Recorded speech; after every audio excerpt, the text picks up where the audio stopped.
Thank you, Madam Speaker, and I want to thank my colleague from the Empire State.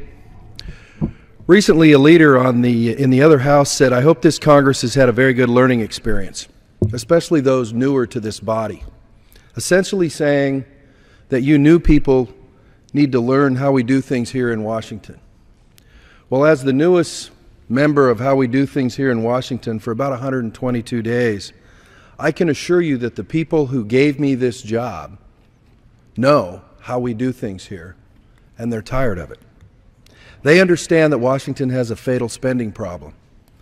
They understand that the answer to every question is not more federal spending.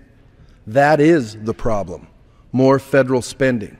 I find it interesting to hear my colleagues from both sides of the aisle talk about we need to pay our bills. We need to talk about what we incur as bills before we take more money from others.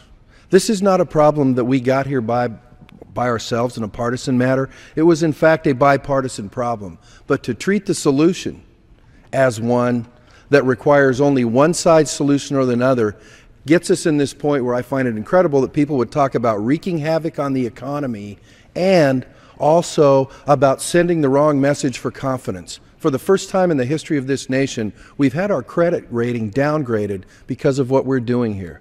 This is not about whether we will pay our bills in the near future or not. This is about having the courage to start talking about the problem as spending.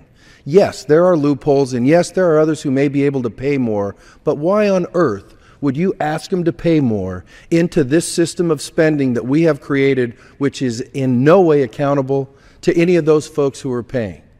So I can tell you this, for those folks that are new and perhaps need to understand how things are done here in Washington, the people who gave me this job understand very well how things are done here in Washington, and they're tired of it.